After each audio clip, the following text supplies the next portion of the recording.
Hello and welcome to a quick video that I wanted to make because I wanted to share something with you. So basically, I made a video a while back showing you my ideas for balance changes to the F tier cards in Terraforming Mars, at least in the base game. And a while after I released that video, I saw a Reddit post by Mokagi. The Reddit post is linked in the description, where he shared all of my ideas made as clean versions in an online card maker for people to download. And I got in contact with him and we agreed that I would make a video about this because I found that really cool that he did that. And yeah, so all of these cards are now linked in the description in a Google Drive. So if you want to play with my proposed balance changes to the worst cards in Terraforming Mars, you can download those versions there, print them out, and replace your regular cards in your deck. Also, in that Reddit post, a lot of people shared a lot of feedback to the versions of the cards that I proposed. And so I want to go over those versions today. So I have all of the cards that I made, as well as changes, and you can then basically changes to those cards, and you can then basically decide which one you like better. So let's go through them. First one, Arrow Break Ammonia Asteroid. So the first couple ones didn't really change because people didn't have a problem with them, and Arrow Break Ammonia Asteroid is one of them. Didn't change from the version that I proposed. I just made it a bit cheaper and gave it some mid to late game payoff potential, which can grant you a lot of microbes if you have a lot of heat in plant production. Same thing with Aquifer Pumping. Didn't change from the version that I proposed. It now is just a little bit cheaper and the action is a little bit cheaper, making it a much more effective card. First card that did change, Dust Seals. So when I changed Dust Seals, I didn't want to change the fact that a point in Terraforming Mars costs 5 MC, because that was what Dust Seals establishes. It costs 2 plus 3 MC, and if I change the price of Dust Seals, that basically means that the basic cost of a victory point will change, and I didn't want to do that. So instead, I just increased the max requirement from 3 oceans to 5 oceans. And some people said, well, if I draw Dust Seals for free in the early game, it's almost always a good play. It's really cheap, it's a point, it's fine, you shouldn't change it to 5 oceans. So basically, you will find in the folder link below another version of Dust Seals, which has the max requirement just increased to 4 oceans. Little tiny change. I don't quite know myself which one I would prefer. I think it would need some testing. I think with 4 oceans, the situations in which you want to draft Dust Seals, pick it up in the draft, buy it and play it, are still really slim. There's not a lot of situations in which I would do that. With 5 oceans, that could be well and fair in the mid to late game, when I have discounts down, when I am actually looking for point cards, and when a lot of early game production cards have lost their value. So if Dust Seals is up against them in the draft, then I'd be much more inclined to pick Dust Seals and buy and play it. With 4 oceans, I don't know. Next up, we have Equatorial Magnetizer. Again, a card that didn't change from the way that I proposed it. So basically, it now also gives you 2 power resources in addition to the TR, meaning that you can use those either to activate power using cards like Development Center or Bumper, or if you're playing with colonies, you can use it to trade more effectively, or you can just use it as heat to increase your TR rating even faster. So no changes to this card. Same with Food Factory. I changed it to an action card that allows you to sell plants for 5 MC. No changes to that one. The first card the next card that received a change, and the first one that actually has 3 versions of this uploaded in the Google Drive below, is Hackers. So why did I change Hackers? Basically, not only was its implied cost too high because of the power prod that it uses up. That power prod has an implied cost of 7 MC because of power plant, costing 4 plus 3. Also, the opportunity cost of Hackers was just too high. You see, we always say a power prod costs roughly 7 MC because power plant costs that much, but you will need to have something like power plant on hand to be able to play hackers for that implied price. If you don't, and if you need to use like a standard project power prod, then hackers increases in price to an amount where it's completely unreasonable to play. And if you have just limited power prod, then you would much rather play more impactful card, maybe something like Electrocat in exchange to hackers. So I removed the power prod and made it a little bit more expensive. And that means that you can, in the early game, play it with less thought and don't have to worry about opportunity cost. Some people said, well, hackers could be situated on Earth, or they could stem from Earth, or whatever. So why not give hackers an Earth tag that also makes it similar to other development cards like sponsors or acquired company? And I agree, the Earth tag gives it a little bit more flavor. I also think there are not that many tagless cards in the game, so I like tagless cards as well. So I'm not quite sure if I like the Earth tag version more or less. But yeah, I think it's a fine change. But then people said with the Earth tag, it has too much combo potential. You could play stuff like Cartel, or it could be discounted by Earth Office, or as Point Luna, it suddenly would be a really, really great card. So they wanted to make it more expensive, and not by increasing the price, but instead by it costing a power resource, not a power prod, which of course a power prod is much more severe, because if something costs a power prod, that truly uses up everything that a power prod card like Power Plant has established. By using up only the power resource, it's just like if you had played Power Plant a gen later. So definitely isn't as bad as if this cost a power prod, but there's two problems with it. First, you need to play the power prod a gen before, and that itself has two problems. A, your power prod is susceptible to tapping by energy tapping or power supply consortium, and B, in almost all scenarios, this means you cannot play hackers in Gen 1 anymore. Basically, in the base game, there's no scenario in which you can do it, and in expansions, you need something like menu tag to be able to play hackers in Gen 1. And hackers as a production card, pure production card with a negative point, really requires you to play it early for it to be good, because it doesn't only have the problem of a production card, which doesn't pay back fast enough anymore if you play it in the mid to late game. The negative point means that it really doesn't pay back fast enough anymore, because it doesn't even, it not only needs to recoup the cost, but also the implied cost of the point you lost, which is 5 MC, as we established with dust seals. So this is really interesting, and the more interesting way to balance the Earth tag. But I think to make the card more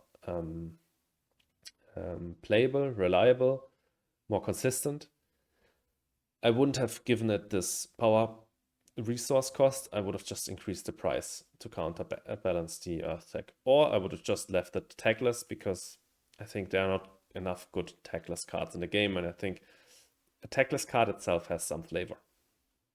Next up, we have Industrial Microbes. There were no problems with this card. Everybody seemed to like the fact that I gave it a power tag and made it a bit cheaper. But something that people took some offense with was Magnetic Field Dome. So basically what I did here is I decreased the power prod cost from 2 power prod to 1 power prod. And instead I gave it a cost of 3 power resources. So similar to what the Reddit commenters proposed for hackers. This lowers the cost of Magnetic Field Dome, but also makes it a little bit less flexible. Because before you basically were required to play to have 2 power prod, and it costs 2 power prod. Now it only costs 1 power prod, but you're required to have 3 power prod. So you cannot as easily play this, it just costs less. I still think this is okay. I think this is not a great card in this version of it. Maybe it's situated in D tier instead of F tier, but I would be fine with that. My goal wasn't to bring all cards to exactly the same level. I just wanted to move them out of F tier. But still, some people thought, let's increase the cost by 1 and let it cost only 2 power resources. The only problem I have with this, I mean, yes, it makes the card better, definitely. The 1 MC cost more is definitely not as impactful as the change in 1 power resource. This makes it much more flexible. The problem I have is, think of the original version of Soil Factory, not my version, the original base game version of it. Costs, I think, 9 MC, 8 or 9, not quite sure at the moment. Has a building tech. It grants a plant prot at the expense of a power prot, and it grants 1 VP.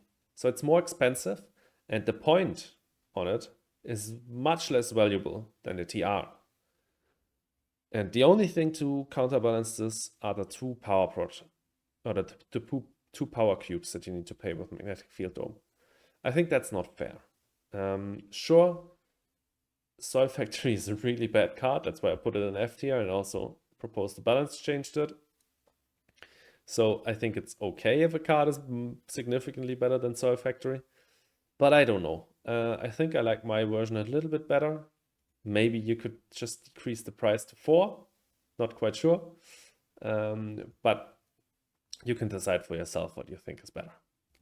Next up, Martian Rails. No changes here, I think, to the version that I made. I just basically proposed to make it a little bit cheaper and it to activate not only for cities, but also for special tiles on Mars.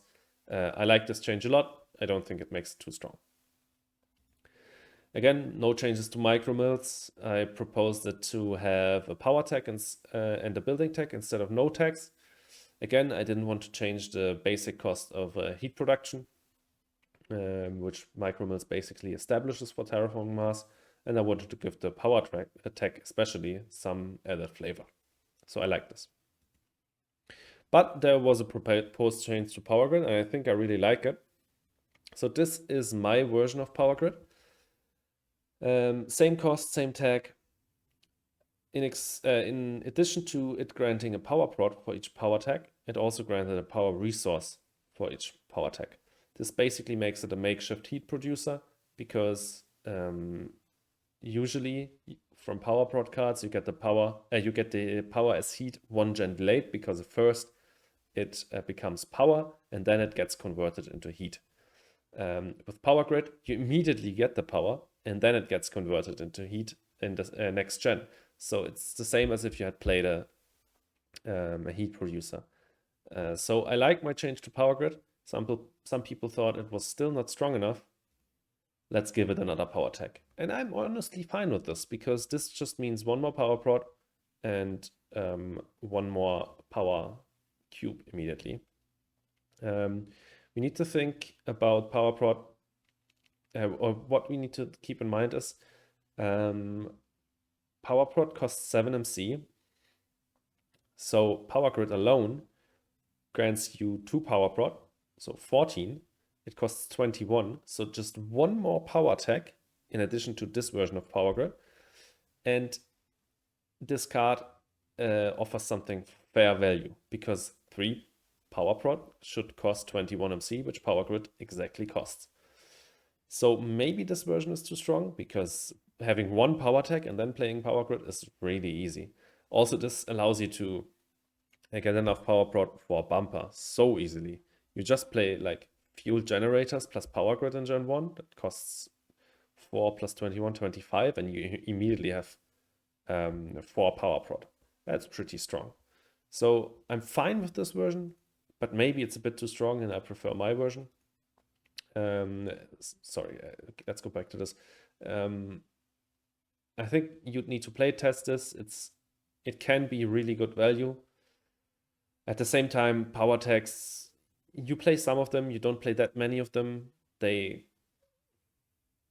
kind of don't combo that well together, because how much power prot do you realistically want to get? Sure, they can They can function as heat producers, and yes, you can play a lot of power-hungry cards. Maybe this is also too strong in like colonies. But yeah, it was only discussing base game. I think my version of Power Grid was already fine. Puts it into maybe like C tier. This one could put the card in A tier, I think. Looks pretty strong. Then power infrastructure, I think my my buff to the card was kind of clever. I really like it. So basically, what I did is I just allowed you to use this action as often as you want per gen. Each time you had to at least sell one power cube to get one MC. So if you have a lot of power prod, like if you have 6 power prod for mass converter, you could use this action 6 times per gen. And this would make you a really effective staller. And would basically win you a stall war in and of itself. That is super annoying, sure, but there's room for annoying cards in Terraforming Mars. There's virus in the game, there's sabotage, there's heat trappers. Sadly, there's heat trappers.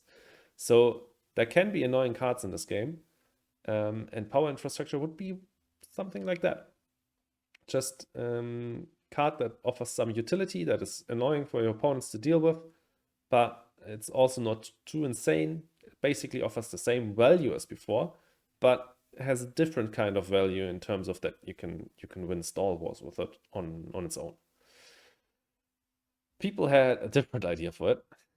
They wanted to give it the Thorgate discount as well.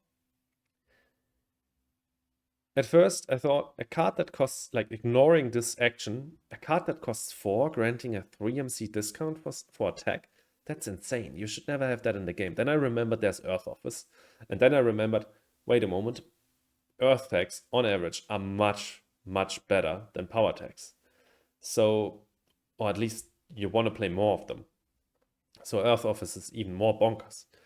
But that together with the action, I don't know how I feel about that. I think this card then does too much. It allows you to win stall wars and allows you to play all kinds of power tags for much cheaper. Also the standard project power plant for 3MC cheaper. So it really is the Thorgate discount. I think this is a little bit too much. I think I like my version better, but as I said, you can decide for yourself. You will find both versions of this under the link below. Next up, red suits. There was no debate about this. 1 city requirement instead of 2 is fine, and making it 1 cheaper is also fine in my opinion. Then we have security fleet, and I really like what Mukagi did here. Sorry if I pronounce your name completely wrong. I don't know how to pronounce it, but I gave it my best shot because he made the version of the card much cleaner. The iconography is nice. So what I did here is I made the card 3 MC cheaper, and I said that it has a secondary effect which defends your non-planned resources and production types. So if someone wants to sabo you, you have security fleet down, that doesn't work. If someone wants to use Great Escarpment Consortium on you, that doesn't work. Basically, you have a fleet of fighters that just protects your base, your construction sites, your buildings, your cities, whatever. I think this makes sense lore-wise, and I think this buffs the card to a spot which is fine. I still think that this isn't too strong because there are like, I don't know, I haven't counted them, but there's like 7, 8, 9 cards that can do something like this. Reduce your non-planned production or resources. There's a lot more planned destruction cards, but I purposefully didn't include them. First of all, because I didn't think that lore-wise a security fleet could save you from an asteroid or Deimos coming down to crash into Mars. And also because I didn't want to make this card too strong. I didn't want to make it too similar to Protected Tabs. So this is the effect down here, the new effect is a really niche effect. So I think this is fine. And also with the reduced cost, it's fine. And security fleet before was just so useless that I think it could use a significant buff. But there's also a slightly weaker version of this. Basically, this states that if you have at least one fighter, so you must have used this, then you cannot get your productions or resources lowered. This makes even more sense lore-wise, and I'm completely fine with this change. I think this change is obviously a little bit weaker because you need to use the action at least once, but not significantly weaker. It also incentivizes you to use the action, which I think is cool, and it just makes more sense lore-wise. So I like this version more than the one I made. And then there's a more nerfed version of this, which basically says that if your non-planned production types or resources get attacked, you can choose to remove a fighter from security fleet to prevent that. So that not only does that obviously again require that you have used the action at least once, it also basically then costs you 3 MC, so 1 titanium, to prevent the attack. So preventing something like raiders just is a zero-sum game at least, or almost, because you basically pay for it. And you can also think of the fighter as 1 point, because if you leave it on the card, it's 1 point. And then if in the late game, for example, someone plays energy tapping or something like that, do you really want to lose a point to prevent that? Is your power prod that impactful? I don't know. So I think you need to playtest the card to see if this version or this version is really too strong to warrant you having to spend a fighter. But again, I think this could also make sense. So basically, someone comes with their raiders, and to fight them, you send a fighter there, and the fighter gets destroyed in the fighting. Makes sense with at least some of the cards. With like something like Power Supply Consortium or something like that, it really doesn't make that much sense for the fighter to get destroyed. But whatever. Decide for yourself which card you like more. I think I like this version the best, where it just requires you to have at least one fighter. Next up, Soil Factory. I already talked about this a bit earlier when we talked about Magnetic Field Dome. So basically, this is my version. I made it a bit more expensive, but also gave it a 2nd point.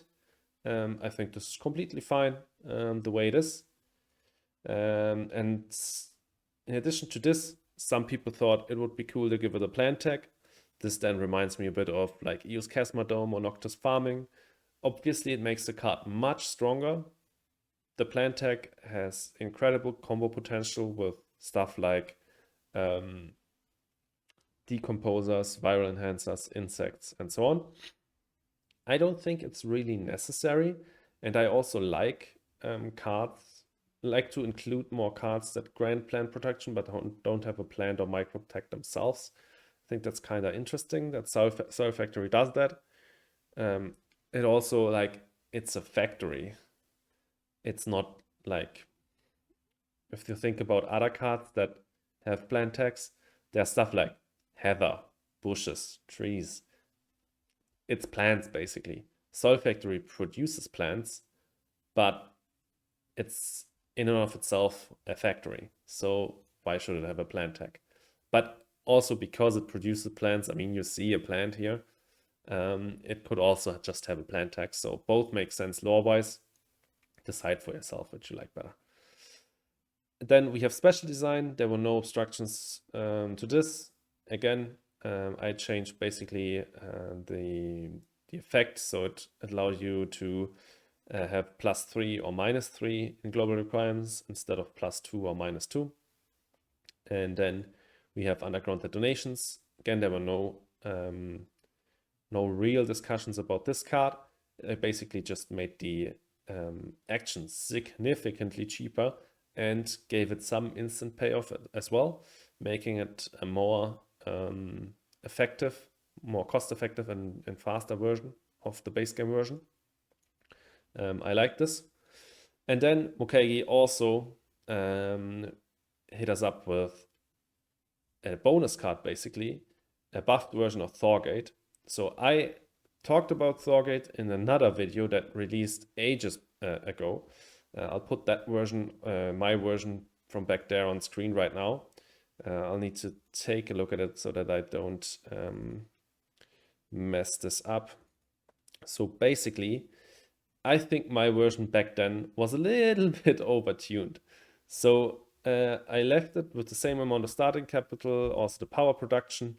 In addition to the power tag, I also gave it a science tag because that would make it, my reasoning was that would make it easier to play the two best power tags in the base game, mass converter and quantum. And also, and I think that was like the science tag I think is fine, but the problem I think with my version was the secondary effect I gave it. Basically, it still has the discount on power tags and the standard project, but wait, did I also give it a discount on standard projects? Or keep it the discount on standard projects? Yeah, okay. It keeps the discount on power tags and the standard project, but also it allowed you to get +1 power production whenever you increased your power production. So no matter if you played the standard project or like a card like fuel generators or a card like fusion power, so no matter how much power production you got in one action, you would always get one more, making especially cheap power production cards, which grant you 1 power, much more effective because they basically give you double the payoff. And also the standard project power plant got much stronger. It usually for other corps it costs 11 to get 1 power prod. For Thorgate in this situation, it would cost 8 to get 2. That's insane. That's insane value. It basically is almost half the price of just playing two times the card power plant. That's crazy. I think so. My version was a bit overtuned. Mokegi chose a different route, and I think this is less overtuned and just a more balanced version. So first of all, it has 2 power tags. Having 2 power tags isn't that useful because there's very little cards that require power tags. In the base game, there's, I think, Fusion Power, there's Power Supply Consortium, and there's Power Grid. And yes, Power Supply Consortium is a good card, but you only require 2 power tags. So Thorgate just required you to play 1 more power tag, and then you were already able to play Power Supply Consortium. So the second tag is just a little bit of a shortcut. Then Fusion Power is not that strong, and Power Grid, I mean, that's an F tier card that I buffed. So my version is good, and certainly if you're playing with this version, then Thorgate is insane because then Power Grid, after just playing the Corp, already grants you 4 power prod and has reduced in price by 6 because it has 2 power tags. So same as, for example, Research with Valley Trust. Then it once again grants the discount, but also grants you an action which says if your energy production is at 0, increase to 1. To be able to use this action, first of all, you need to play 2 power hungry cards because this version of Thorgate starts off with 2 power prod. So this seems like an insane action, but first of all, you need to spend your power prod, and then you cannot use this that often because every time you want to use it, your power production needs to be at 0. It's not the same as with Factorum, where you can use up the power and then increase the power prod. You really need to use up the power prod. So the action is nice. It means you can always play power hungry cards if you want, because you can always get the power at least up to 1. But you will not be able to use this action that often. Still, this is a stronger version of Thorgate, of the base game version of Thorgate, and much less overtuned than the version I made. So I like this version much better. I think this is a really cool buff. It focuses really heavily on the power tag and always giving you the option to have power prod. It kind of defeats the purpose of the standard project power plant being cheaper, because really, how often do you want to use it if you can get your power production to 1 from 0 and you starting off with 2 power pot, but whatever, still quite nice. Also, if you're playing with colonies, this means that you just have to pay 8 MC to be able to trade Gen 2, guaranteed, except if someone taps you. So yeah, I like this version, and I like that it was included in this pack, and you will also find it in the link below. So again, I hope you found this video somewhat interesting, even though we spoke a lot about cards that I already spoke about in my original video. But still, I thought you might find this interesting, and you might find it cool to be able to download these cards and play with them yourselves. Once again, thanks to Mokagi for making these cards. And check out the Reddit post I have linked in the description. Check out the Google Drive to download the cards. And yeah, I hope I see you in the next video. Have a good one, guys, and goodbye.